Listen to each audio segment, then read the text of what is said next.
Hey guys, how you doing? I want to believe you are all doing fine at home. Today, with respect to our WAEC scheme, we'll be looking at J.M. Hopkins' Binsey Poplars. It's a poem, and we'll be having our introductory class today. Now, let's quickly look at our objectives for today's lesson. We will be looking at the poet's background. We'll be trying as much as possible also to explore the interpretation of each of the poem stanzas, and we'll be trying to identify particular figures of speech used in the poem. Once again, welcome to class. All right, now, Gerard Manley Hopkins, an English poet, okay? Now, I won't be doing this for you. Now, as we have packaged the whole thing for you in your Google Classroom, I have posted a link, so I'll be expecting you to write down in your notes what you noticed about his birth date, his death date, as well as his works. What can you say about the subject matters that he explored as a poet? Okay?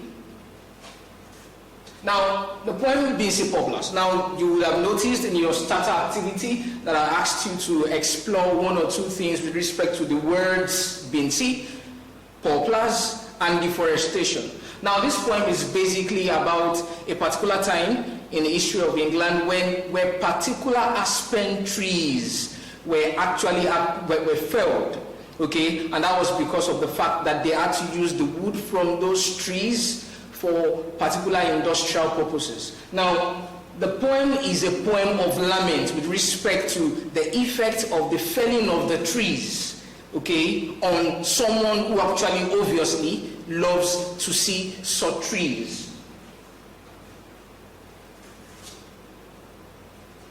Now, a couple of weeks ago, we explored stuff on figures of speech, as well as other poetic devices like images, symbols, and so on and so forth. Now, when you explore that poem, you will notice that we have a couple of figures of speech. These are some of them. We have personification, leaping sun. Of course, the sun is a non-living thing, but in this particular line 2 of the poem, we have it carrying the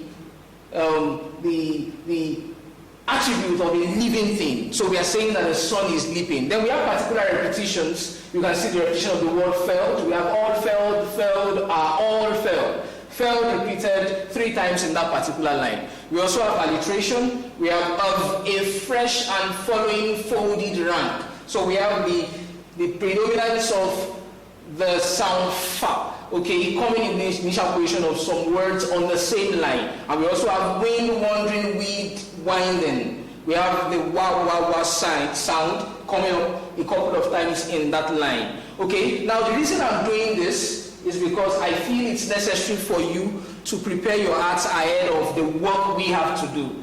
So, based on what we have on the screen, as a follow-up to the discussion on the poem's use of figures of speech, you'll be expected to write an essay exploring the figurative devices, images, and symbols in the poem. Remember, you're meant to write in paragraphs. There should be an introductory paragraph, there should be the body, and we should have a conclusion.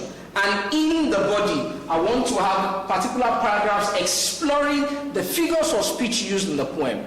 I also want you to try as much as possible to explore the significance of those figures of speech. What are the images we have in the poem? Are they tactile? Are they auditory? Okay. Are they what we can perceive with our sense of sight? Okay. As well as the symbols that we have in the poem. I'll be looking forward to wonderful essays from you, and I want to believe that you will also send in your comments via the stream section of our Google Classroom. Thanks for coming around, and have a nice day.